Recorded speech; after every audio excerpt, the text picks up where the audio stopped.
진수냐, 내 말 똑똑히 들어라. 딱 한 번만 말할 테니까. 이번 설, 아니 앞으로 우리 죽을 때까지 고향 집 근처엔 얼씬도 하지 마라. 여러분, 부모님이 갑자기 전화를 걸어 다시는 연락하지 마라. 인연 끊자고 하신다면 여러분은 어떻게 하시겠습니까? 평생 성실하셨던 아버지가 설 명절을 앞두고 느닷없이 보증을 서서 집을 날렸다고 야반도주를 해야 하니 절대로 내려오지 말라며 호통을 치십니다. 서운한 마음에 혹은 배신감에 발길을 돌리셨나요? 하지만 그 독설 뒤에는 자식들은 상상조차 할 수 없는 처절한 피눈물이 흐르고 있었습니다. 자식을 살리기 위해 스스로 악마가 되기를 자처한 아버지, 그리고 기억을 잃어가면서도 남편의 곁을 지켰던 어머니. 오늘 이야기는 그 어떤 드라마보다 더 영화 같은 우리 시대 부모님들의 지독하고도 위대한 거짓말에 관한 기록입니다. 지금 당신의 부모님이 괜찮다고 하신다면 이 영상을 끝까지 봐주십시오. 그 말 속에 숨겨진 진짜 진실을 마주하게 될 것입니다. 설날을 불과 열흘 앞둔 어느 평범한 화요일 저녁이었습니다. 장남 진수는 퇴근길 지하철 안에서 스마트폰으로 고향에 보낼 선물을 고르고 있었습니다. 작년엔 갈비 세트를 보냈으니 올해는 무릎이 좋지 않은 어머니를 위해 비싼 안마의자를 놓아드릴까? 아니면 아버지가 좋아하는 좋은 술을 한 병 사갈까 고민하며 입가에 옅은 미소를 띠고 있었죠. 진수에게 고향집은 언제든 돌아가면 따뜻한 밥상이 차려져 있고 무뚝뚝하지만 든든한 아버지가 대문 앞까지 나와 기다려주시는 안식처였습니다. 평생 공무원으로 성실하게 일하며 자식들에게 단 1원의 빚도 지지 않았던 고지식한 아버지. 진수는 그런 아버지를 인생의 이정표처럼 존경해 왔습니다. 사람은 정직해야 한다. 자식에게 짐이 되는 부모는 되지 않겠다는 것이 아버지의 입버릇이었고, 실제로도 두 분은 노후를 위해 알뜰히 모은 연금과 작은 집 한 채로 자식들의 도움 없이도 남부럽지 않게 생활하고 계셨습니다. 하지만 그날 밤 10시 진수의 휴대폰으로 걸려온 아버지의 전화 한 통은 진수의 38회 인생을 송두리째 뒤흔들어 놓았습니다. 진동 소리가 유난히 길게 느껴졌습니다. 전화를 받자마자 들려온 것은 평소에 다정한 안부가 아니었습니다. 수화기 저편에서는 거친 숨소리와 함께 날선 얼음장 같은 아버지의 목소리가 쏟아져 나왔습니다. 진수냐? 내 말 똑똑히 들어라. 딱 한 번만 말할 테니까. 아버지는 평소보다 훨씬 가라앉은 마치 누군가에게 쫓기는 듯한 불안하면서도 냉혹한 어조였습니다. 진수가 당황해 아버지, 목소리가 왜 그러세요? 무슨 일 있으신 거죠? 라고 묻기도 전에 아버지는 폭탄 같은 선언을 내뱉었습니다. 나랑 내 엄마 사고 쳤다. 평생 모은 돈, 친구놈 보증 한 번 잘못 써서 다 날려먹었어. 이 집도 이미 남의 손에 넘어갔고 조만간 딱지 붙으러 온단다. 빚쟁이들이 너희 집 주소랑 회사까지 알아내서 행패 부릴지도 몰라. 그러니까 이번 추석, 아니 앞으로 우리 죽을 때까지 고향집 근처엔 얼씬도 하지 마라. 진수의 머릿속이 하얗게 비워졌습니다. 보증? 아버지가? 도저히 믿기지 않는 단어였습니다. 아버지, 그게 무슨 말씀이세요? 누구 보증을요? 큰아버지는 아닐 테고. 아니, 일단 제가 지금 당장 내려갈게요. 돈이 얼마나 부족한데요? 제가 대출이라도 받아서. 진수의 절규에 가까운 말에 아버지는 짐승 같은 포유를 섞어 소리를 질렀습니다. 오지 마. 내가 오면 뭐가 달라져. 너희 오면 빚쟁이들이 너희 회사까지 쫓아가서 망신 줄 텐데 내 자식 앞길 막는 꼴 보라고. 우리 인생 우리가 망친 거니까 너희는 너희 인생 살아라. 이제 너랑 나 부모 자식 인연은 여기서 끝이다. 오늘부로 전화번호도 바꾸고 이사 갈 거니까 다신 우리 찾을 생각 마라. 그때였습니다. 수학이 저 멀리서 억눌린 울음소리가 들려왔습니다. 어머니였습니다. 아버지는 전화를 어머니에게 넘겼고 어머니의 목소리는 이미 넋이 나간 사람처럼 들렸습니다. 미안하다 진수야. 내가 내 아버지를 말렸어야 했는데 다 내 잘못이다. 못난 부모 원망하고 다신 찾지 마라. 우리 찾으면 너희도 같이 죽는 거야. 제발, 제발 우리 잊고 너희끼리 잘 살아다오. 어머니는 그 말을 끝으로 숨이 넘어갈 듯 흐느끼셨고 곧이어 전화는 매정하게 끊겼습니다. 진수는 다시 전화를 걸었지만 돌아오는 것은 고객님의 전원으로 인해 라는 기계적인 안내 멘트뿐이었습니다. 명절을 일주일 앞두고 가장 신뢰했던 세상의 기둥이 무너진 순간이었습니다. 진수는 아파트 베란다로 나가 캄캄한 하늘을 보며 담배를 연거푸 피워댔습니다. 평생 자존심 하나로 버텨온 아버지가 보증으로 집을 날렸다는 사실도 충격이었지만 무엇보다 자식과의 인연을 끝내자고 말하는 그 단호함이 칼날이 되어 가슴을 도려냈습니다. 어떻게 부모 자식 인연이 그렇게 쉽게 끊기나? 우리가 돈 때문에 아버지를 원망할 거라고 생각하신 걸까?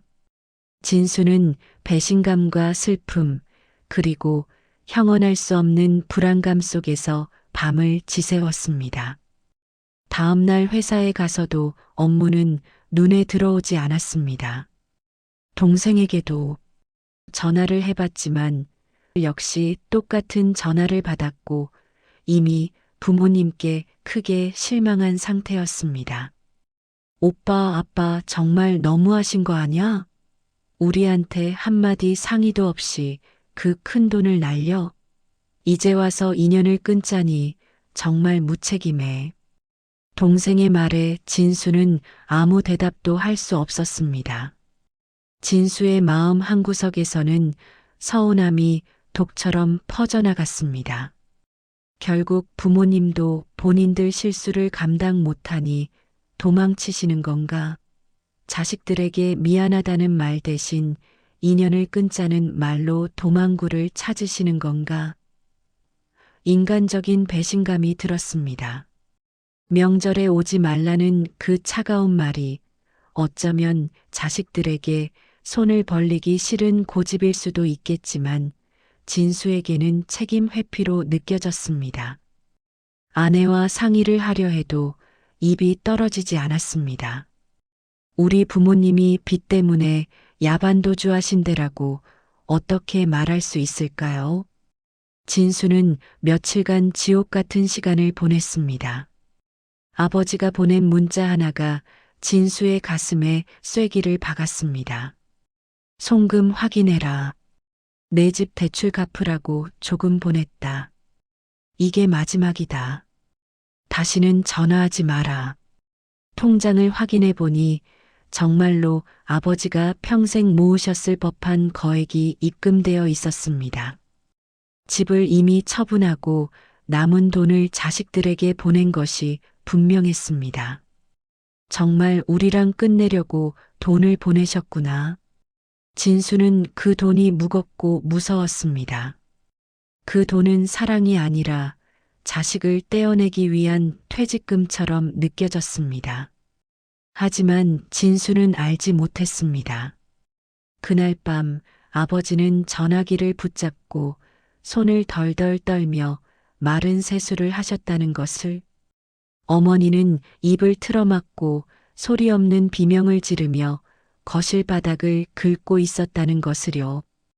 부모님이 자식들에게 던진 그 모진 말들이 사실은 자신들의 심장을 먼저 도려낸 뒤에야 뱉어진 피 맺힌 절규였다는 사실을 진수는 아직 알 턱이 없었습니다. 명절 전날 진수는 도저히 견딜 수 없는 갈증에 휩싸였습니다. 단순히 서운함을 넘어 이대로 인연을 끊는다면 평생 부모님을 미워하며 살 것 같았습니다. 가서 따지기라도 하자. 왜 상에 한마디 없었느냐고, 우리가 돈밖에 모르는 자식들이냐고 소리라도 지르고 오자. 진수는 아내에게는 잠시 고향 친구 좀 만나고 올게라는 거짓말을 남긴 채 새벽 4시 칠흑 같은 어둠을 뚫고 고향으로 차를 몰았습니다. 고속도로를 달리는 내내 아버지가 했던 모진 말들이 귓가에 맴돌았습니다. 인연은 여기서 끝이다. 다신 찾지 마라. 진수는 핸들을 잡은 손바닥에 땀이 찼습니다. 만약 도착했을 때 정말 집이 비어 있고 아버지가 사라졌다면 자신은 이제 어디로 가야 할지 막막했습니다. 하지만 그때까지도 진수는 자신이 목격하게 될 광경이 부모님의 파산보다 훨씬 더 끔찍하고 처절한 진실일 것이라고는 상상조차 하지 못했습니다. 고향 마을 입구에 다다랐을 때 안개 속에서 희미하게 보이는 아버지의 집 대문은 평소와 달리 기괴하게 일그러져 있었습니다. 진수의 불길한 예감은 현실이 되기 시작했습니다. 새벽 안개를 뚫고 도착한 고향 마을은 설 명절 특유의 설렘이라곤 찾아볼 수 없을 만큼 고요했습니다.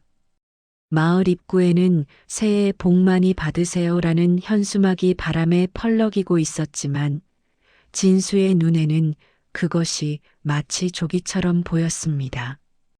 동네 어기 방앗간에서는 가래떡 뽑는 김이 모락모락 피어올랐고 이웃집 마당에선 손주들을 맞이하는 노부부의 웃음소리가 담장을 넘어왔습니다. 그 활기찬 소리들이 진수의 심장을 더욱 바늘로 찌르는 듯 했습니다. 아버지의 집 대문 앞에 차를 세운 진수는 한동안 내리지 못했습니다. 2년 끈짜던 아버지의 마지막 목소리가 귓가에 쟁쟁했기 때문입니다. 떨리는 손으로 대문을 밀었습니다. 평소 같으면 기름칠을 잘 해두어 소리 없이 열리던 대문이 관리되지 않은 채 얼어붙어 끼익 비명을 지르며 열렸습니다. 마당은 처참했습니다. 설이면 자식들 온다고 깨끗이 치워두시던 마당에는 낙엽과 쓰레기가 뒹굴고 있었고 장독대 위에는 눈이 쌓여 얼어붙은 채 뚜껑이 열려 있었습니다. 아버지, 엄마, 저 왔어요. 목청껏 불러보았지만 돌아오는 것은 시린 겨울 바람뿐이었습니다. 현관문은 잠기지 않은 채 살짝 열려 있었습니다. 거실로 들어서자마자 진수를 맞이한 것은 코끝을 찌르는 냉기였습니다. 보일러조차 꺼진 집안은 밖보다 더 차가웠습니다. 정말로 야반도주라도 하신 건가? 진수는 신발도 벗지 못한 채 거실 한복판에 멍하니 서 있었습니다. 진수의 발길이 향한 곳은 부엌이었습니다. 그곳에서 진수는 무언가 잘못되었다는 것을 직감했습니다. 식탁 위에는 떡국 2그릇이 놓여 있었습니다. 하지만 그 떡국은 이미 굳어 갈라진 채 곰팡이가 피어 있었고 숟가락 하나가 바닥에 떨어져 있었습니다. 여행을 가거나 야반도주를 하는 사람들이 음식을 차려놓고 한 숟가락도 뜨지 못한 채 사라질 리가 없었습니다. 이건 도망간 게 아니야. 무슨 일이 생긴 거야? 진수의 심장이 미친 듯이 뛰기 시작했습니다.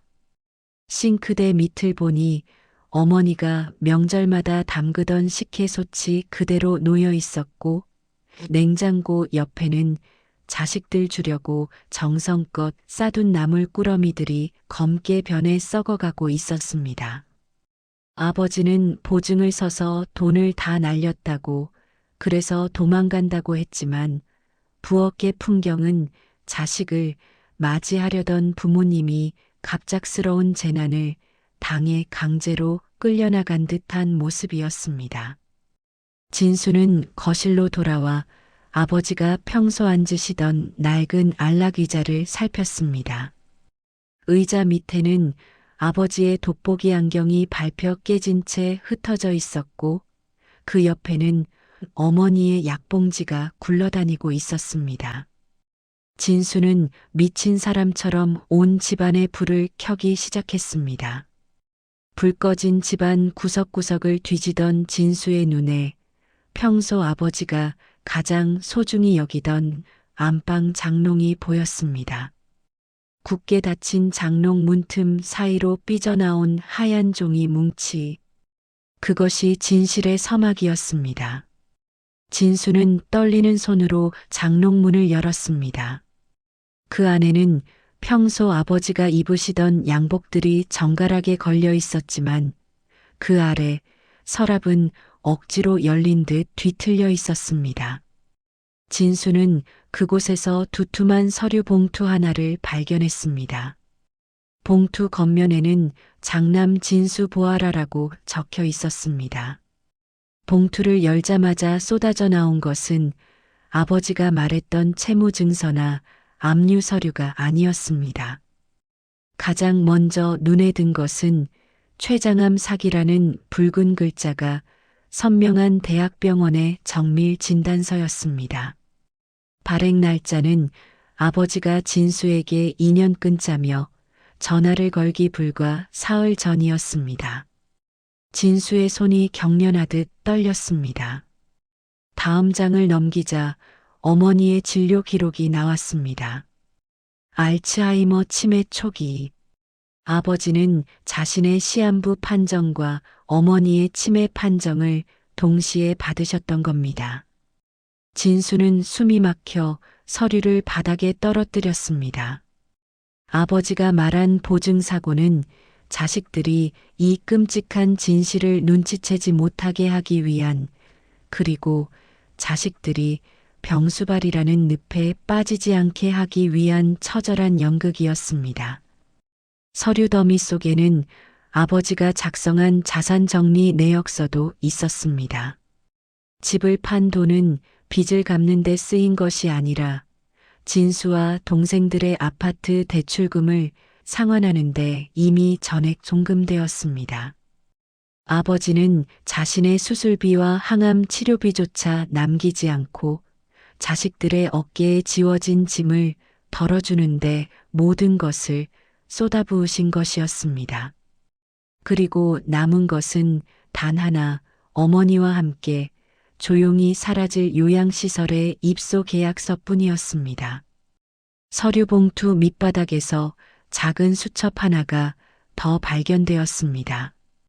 어머니가 손주들의 커가는 모습을 기록하던 낡은 일기장이었습니다.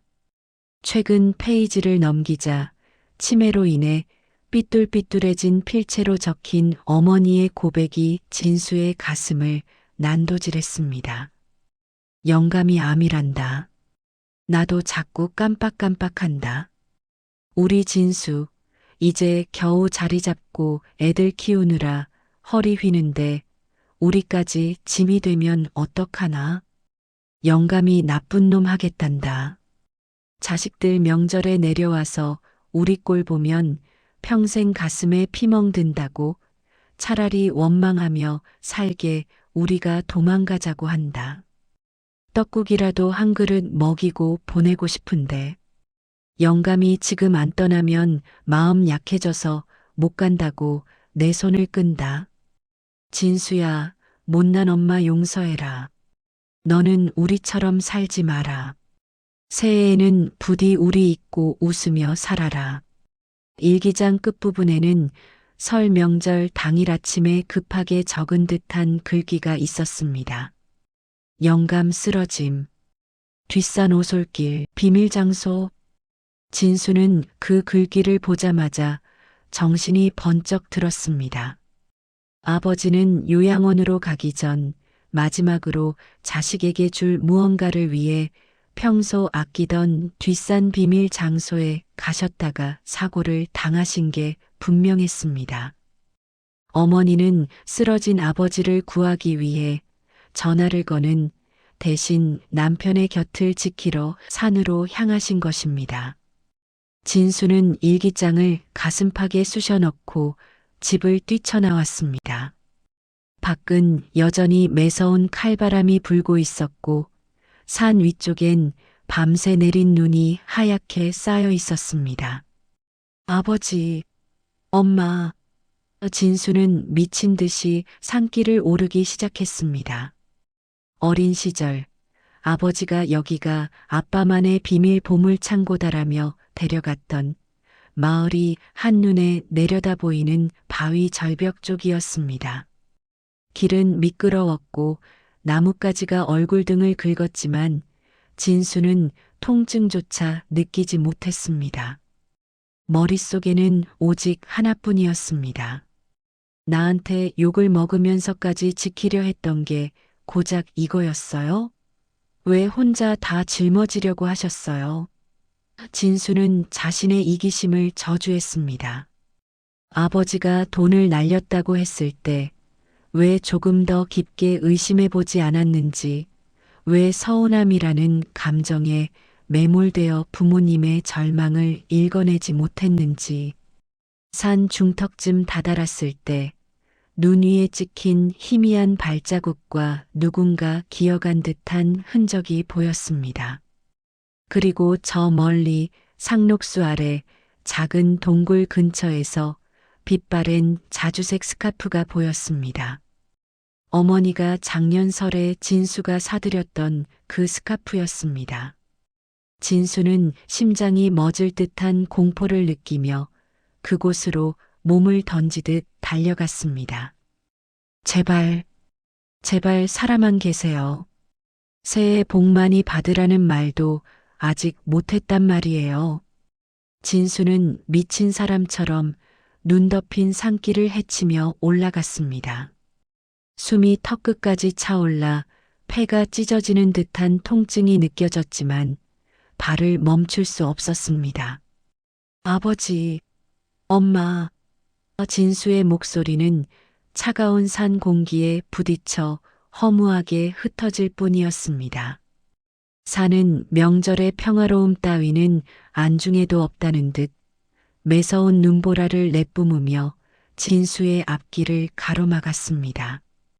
얼마나 올랐을까? 바위 틈새에 걸린 낯익은 천 조각이 보였습니다. 작년 설에 진수가 사드렸던 어머니의 자주색 스카프였습니다. 그 옆으로는 누군가 끌려간 듯한 흔적과 함께 하얀 눈 위로 점점이 찍힌 검붉은 핏자국이 이정표처럼 이어져 있었습니다. 진수의 눈시울이 뜨거워졌습니다. 안 돼. 제발 안 돼. 핏자국을 따라 시선을 옮긴 곳은 어린 시절 아버지가 비밀 창고라 부르며 데려왔던 깎아지른 듯한 바위 절벽 아래의 작은 동굴이었습니다. 그곳에 부모님이 계셨습니다. 아버지는 이미 의식을 잃은 채 벽에 기대어 있었고 어머니는 그런 아버지의 몸을 자신의 겉옷으로 감싼 채 덜덜 떨며 곁을 지키고 계셨습니다. 엄마, 진수의 외침에 어머니가 천천히 고개를 들었습니다. 초점 없는 눈동자, 설이 낀 눈썹. 어머니는 진수를 보고도 누군지 알아보지 못하는 듯 겁에 질린 표정으로 아버지를 더 꼭 껴안았습니다. 안 돼. 우리 영감 데려가지 마세요. 우리 아들 올 때까지만 기다려주세요. 치매로 정신이 온전치 않은 와중에도 어머니는 오직 아버지를 살려야 한다는 본능 하나로 버티고 계셨던 것입니다. 진수는 아버지를 흔들어 깨웠습니다. 아버지의 몸은 얼음장처럼 차가웠고 다리는 추락의 충격으로 기괴하게 꺾여 있었습니다.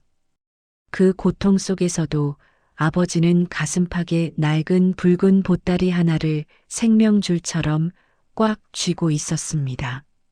진수가 그 보따리를 풀려 하자 희미하게 정신을 차린 아버지가 떨리는 손으로 진수의 소매를 붙잡았습니다. 왔냐? 이 바보 같은 놈아. 오지 말라니까. 아버지의 목소리는 바람 빠진 풍선처럼 가늘었습니다. 아버지는 피 섞인 기침을 토해내면서도 보따리를 진수의 손에 쥐어주었습니다. 이거 주려고 그랬다. 보증 서서 날려먹었다는 거 다 거짓말이야. 내 어미 약값으로 다 썼다고 하면 내가 평생 죄책감에 살 것 같아서. 보따리 안에서 나온 것은 산삼도 금괴도 아니었습니다. 그것은 두툼한 현금 뭉치와 함께 아버지가 평생 모아온 훈장들과 낡은 편지 한 통이었습니다. 현금 뭉치 위에는 쪽지가 붙어 있었습니다. 우리 장남 진수 결혼할 때 못해준 전세금 보태라. 아비가 평생 정직하게 살며 모은 명예다. 이거만큼은 빚쟁이한테 안 뺏기려고 숨겨둔 거다.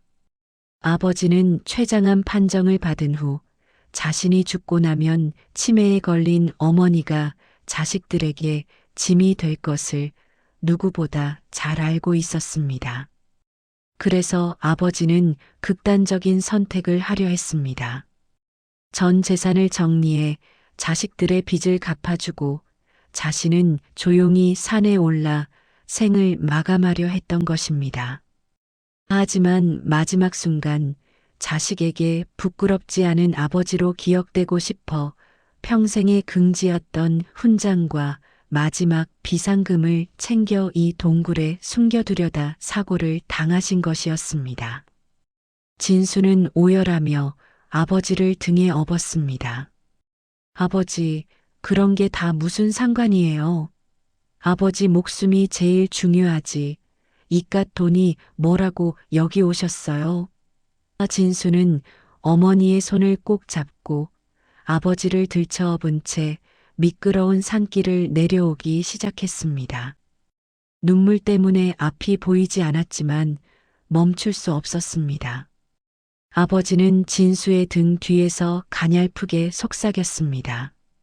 진수야, 설날인데 떡국도 못 먹여보내서 미안하다. 내 엄마, 저 불쌍한 사람, 나 없어도 내가 좀 챙겨주라. 싫다고 하면 요양원에라도 꼭 보내고 너는 너희 애들하고 웃으며 살아야 한다. 그게 이 아비 마지막 소원이다. 어머니는 아들의 옷자락을 잡고 뒤를 따르며 어린아이처럼 노래를 흥얼거렸습니다. 까치까치 설날은 어저께고요. 우리 아들 설날은 오늘이래요. 정신을 놓아버린 어머니의 노래가 고요한 설산에 울려 퍼질 때마다 진수의 심장은 만 갈래로 찢겨나갔습니다. 부모님은 자식에게 나쁜 부모가 되어서라도 자식의 앞날에 그늘이 지지 않기를 바랐던 것입니다. 산 아래로 내려와 겨우 연락이 닿은 119 구급차에 부모님을 태우고 병원으로 향했습니다. 소식을 듣고 달려온 동생들은 응급실 복도에서 진수가 들고 있는 붉은 보따리를 보고는 바닥에 주저앉아 통곡했습니다. 아버지를 원망하며 어떻게 우리한테 이럴 수 있냐고 화를 냈던 동생들은 보따리 속에 담긴 아버지의 평생 기록과 자식들을 향한 눈물 어린 편지를 읽으며 자신들의 어리석음을 탓했습니다. 의사는 고개를 저었습니다. 아버님은 이미 암세포가 온몸에 퍼진 상태에서 극심한 저체온증까지 겹쳐 고비를 넘기기 어렵습니다. 어머니는 다행히 큰 부상은 없지만 심리적 충격으로 치매 증세가 급격히 악화되실 수 있습니다. 진수는 중환자실 유리창 너머로 산소호흡기에 의지해 가쁜 숨을 몰아쉬는 아버지를 바라보았습니다. 평생을 거대한 산처럼 든든하게 자식들을 지켜주던 분이 이제는 작은 미풍에도 꺼질 듯한 촛불이 되어 있었습니다. 아버지가 지키려 했던 것은 돈도 명예도 아니었습니다. 오직 자식들이 자신 때문에 눈물 흘리지 않는 행복한 설 명절이었습니다. 설날 아침에 해가 병실 창가로 밝아왔습니다. 진수는 집에서 챙겨온 보온병을 꺼냈습니다.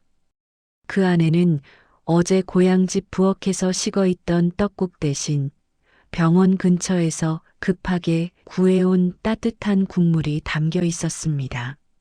아버지, 새해예요. 일어나서 떡국 한 그릇 드셔야죠.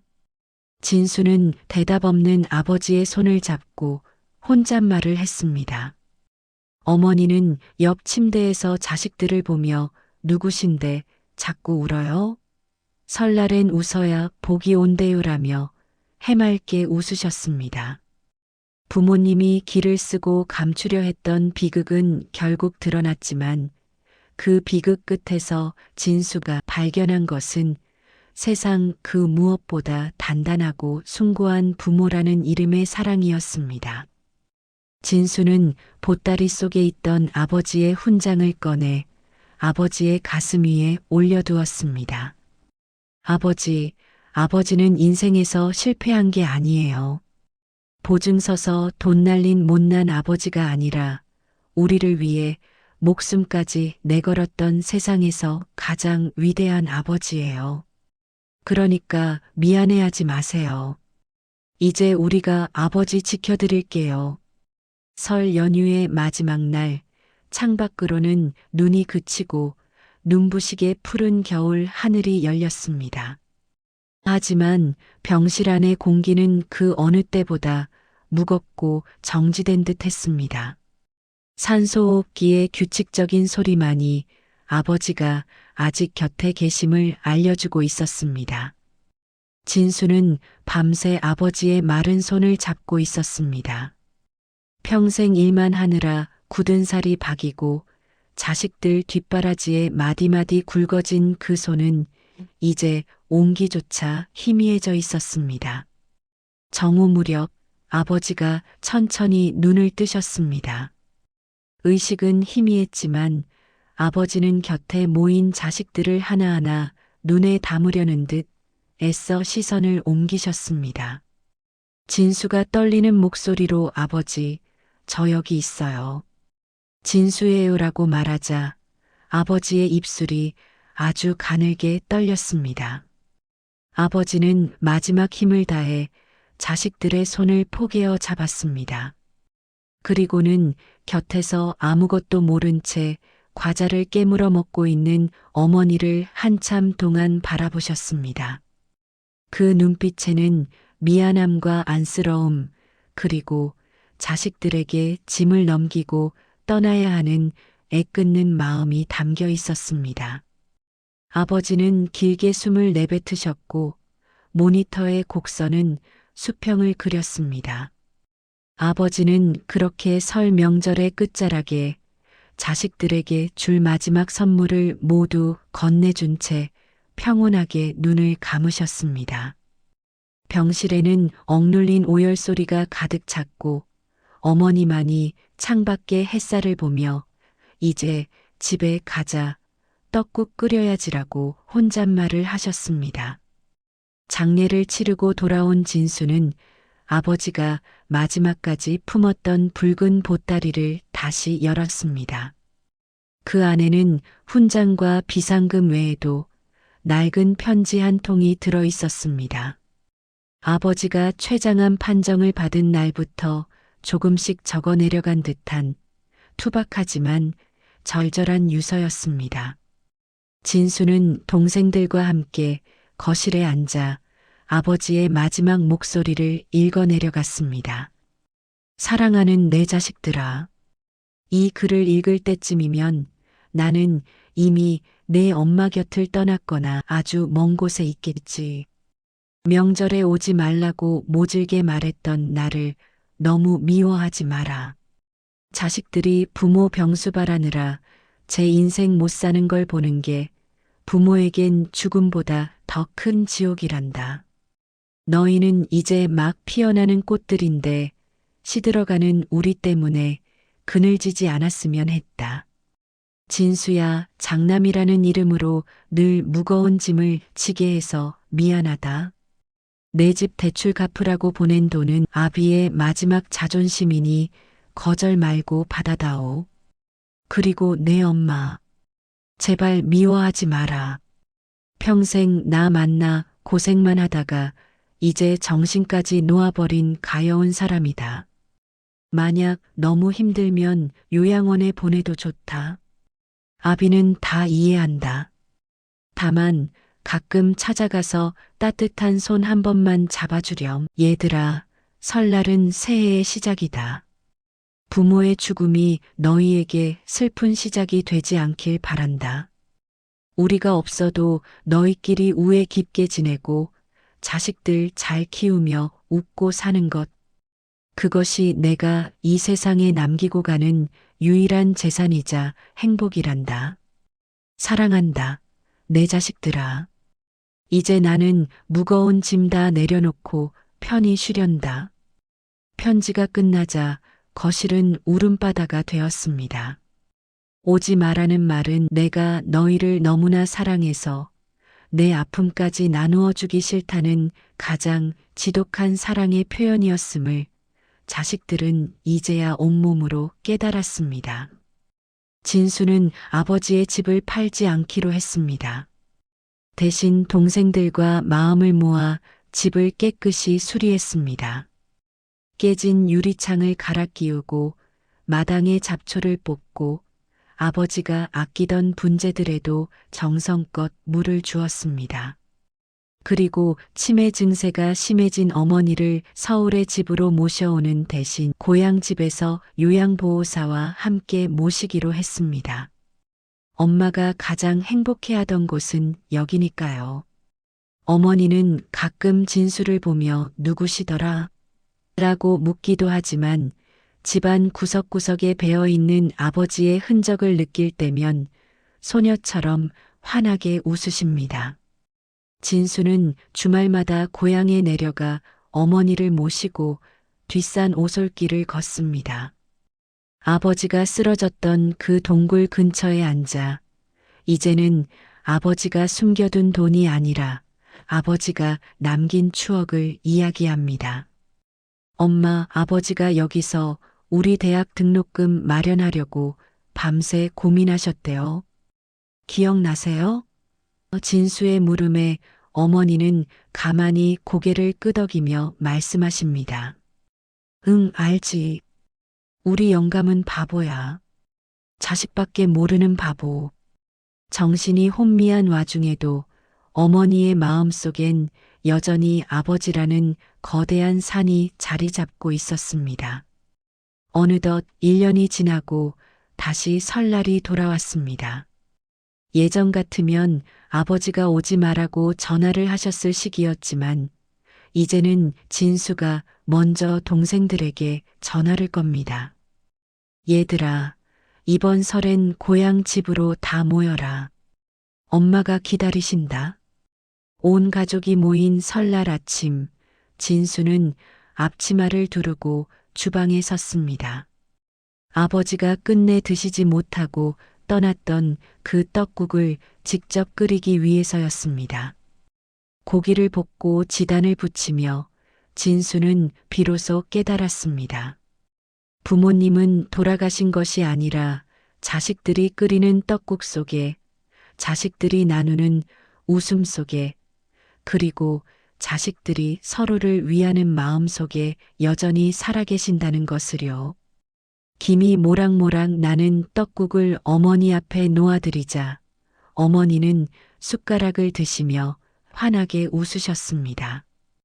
어머, 우리 아들이 끓였나? 영감이 좋아하겠네. 진수는 어머니의 손을 꼭 잡았습니다. 네, 엄마. 아버지도 지금 우리랑 같이 드시고 계실 거예요. 우리는 부모님이 내미는 손이 당연한 줄 알았습니다. 그 손이 왜 그렇게 거칠어졌는지, 왜 그렇게 떨리는지 묻지 않았습니다.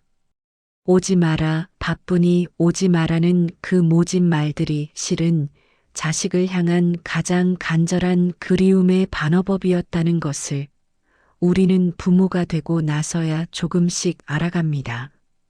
올해 설날, 여러분의 부모님은 어떤 거짓말을 하고 계신가요? 괜찮다. 돈 필요 없다.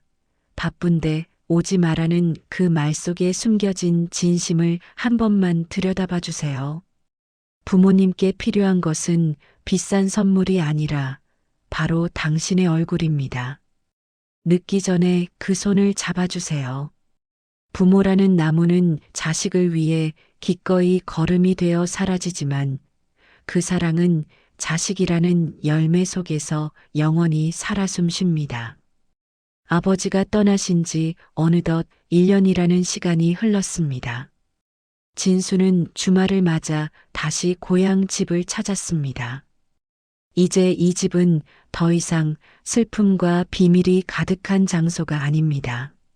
마당에는 아버지가 생전에 그토록 좋아하던 매화나무가 새해를 맞아 수줍게 꽃망울을 터뜨리고 있었고 집 안은 동생들이 보낸 화분들로 온기가 가득했습니다. 진수는 서재 책상 위에 놓인 아버지의 낡은 태엽 시계를 집어들었습니다. 아버지가 사고를 당하시던 그날 멈춰버렸던 시계였습니다.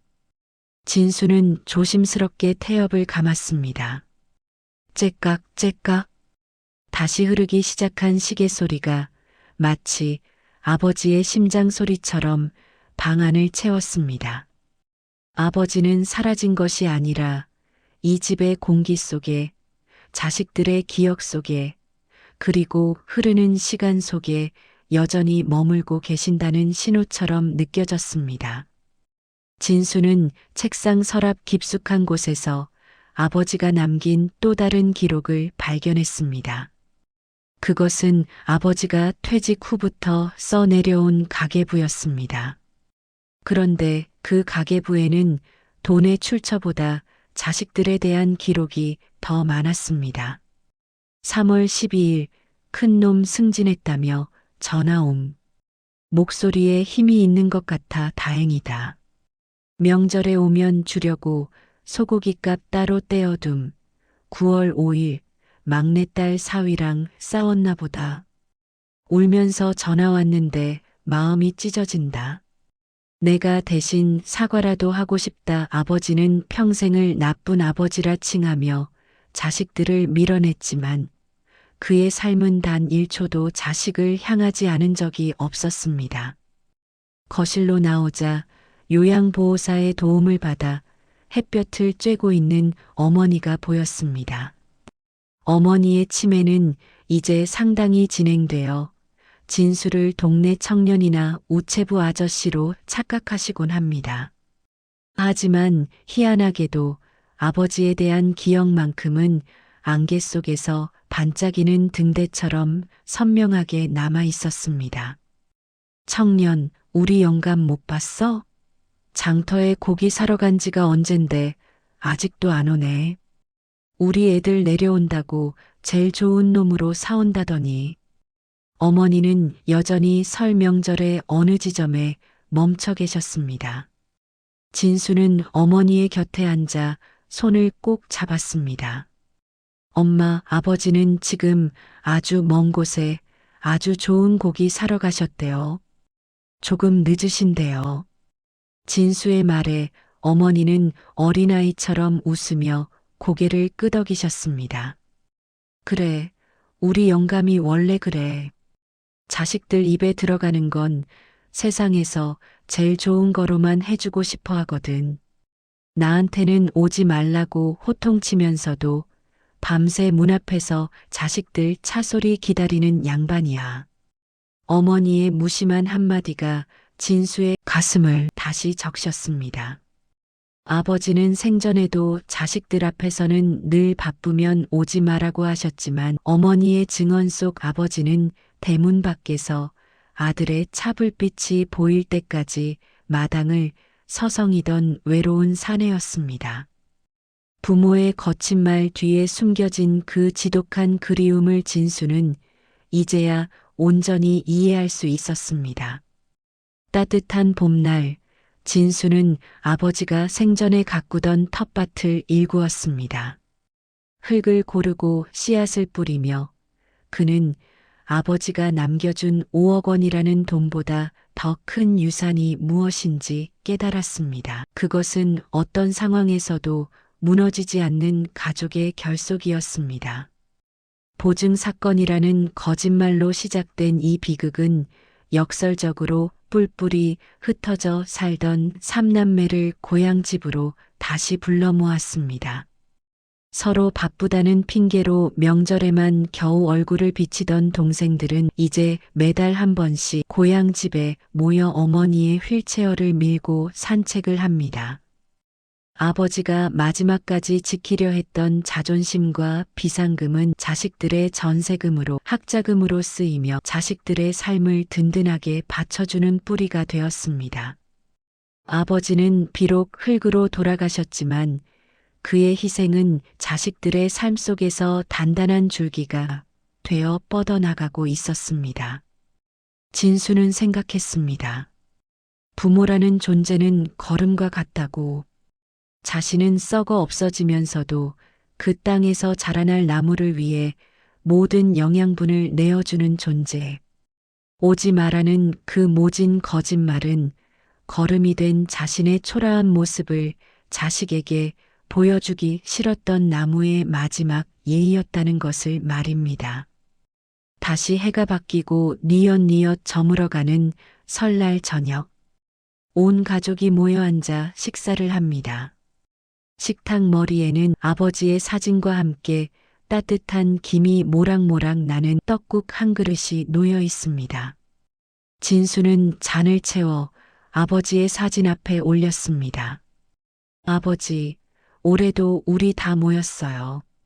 아버지가 그렇게 걱정하시던 빚도 다 갚았고 애들도 무럭무럭 잘 크고 있어요.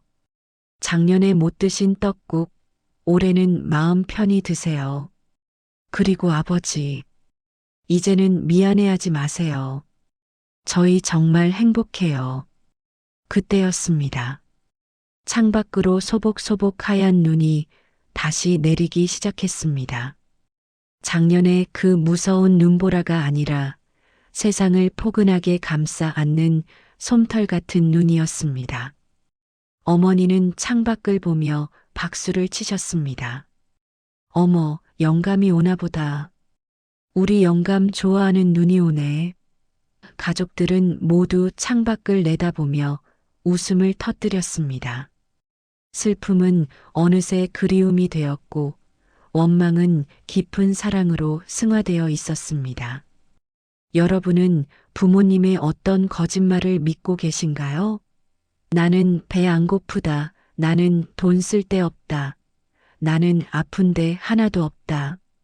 그 평범한 말들이 실은 당신을 향한 가장 처절한 보호막이었다는 걸 잊지 마십시오. 부모님은 자식에게 짐이 되는 순간이 오면 기꺼이 스스로를 지워버리는 분들입니다. 이번 명절 부모님께 걸려온 오지 마라는 전화를 받고 안도하셨나요? 만약 그렇다면 지금 바로 다시 전화를 걸어보십시오. 목소리 끝에 떨리는 그리움을 찾아내십시오. 부모님이 당신에게 남기려 하는 진짜 유산은 통장의 숫자가 아니라 당신과 함께 나누고 싶은 오늘이라는 시간입니다. 자식들 앞길에 짐이 될까봐 암투병 사실조차 숨긴 채 모진 말로 자식들을 밀어냈던 아버지의 마음. 지금 이 영상을 보며 생각나는 부모님께 혹은 하늘에 계신 아버님께 전하고 싶은 한마디가 있다면 댓글로 남겨주세요. 여러분의 소중한 사연이 누군가에게는 큰 위로와 효도의 시작이 됩니다. 부모님의 오지 말라는 말, 정말 오지 말라는 뜻이었을까요? 우리는 부모님의 거짓말을 얼마나 알고 있을까요? 지금 부모님께 전화 한 통 드리고 싶다면 좋아요로 마음을 표현해 주세요. 감사합니다.